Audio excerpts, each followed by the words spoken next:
I'd always win. When me and Dudley Hall would play at Quick Fire Jim's shooting stand, those air rifle pellets would go exactly where I wanted them to. Dudley was good alright, but I was the best marksman in town.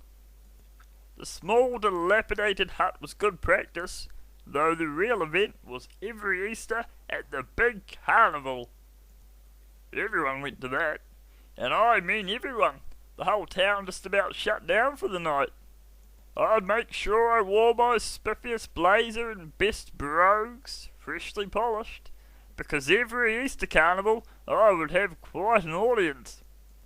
You see, Marvin Hunter, he was my biggest rival. He would come over from Ploughman's Creek to contest the title as the most proficient marksman in the area. This year, though, it was quite different. See, I'd started seeing a young lass called Gail a couple months prior. I wasn't just shooting for my pride this time. I was shooting to impress a girl. Not just any girl, may I add. The real dynamite in the hamper was the fact that Marvin and Gail had dated just before us. Well, there I was, looking smart as anything. The metallic men set out before me, ready to topple backward one by one. Tension was in the air, but I felt mighty confident. Marvin was up first. He did very well, but I knew I'd do better. I tapped the lucky farthing in my pocket 3 times, then picked up my rifle. This is my ritual, you see. Slowly but surely, I pressed down on the trigger. But my shot was a miss. I missed! I did not miss shots from that range.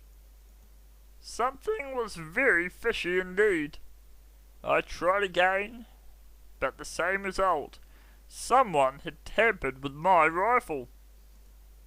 I knew exactly who it was. The cheek on that Marvin Hunter. I looked him right in the eye and he said to me, "Might have to move the targets a little closer, eh, Herbert?" Boy, was I more fuming than a beaker of acid.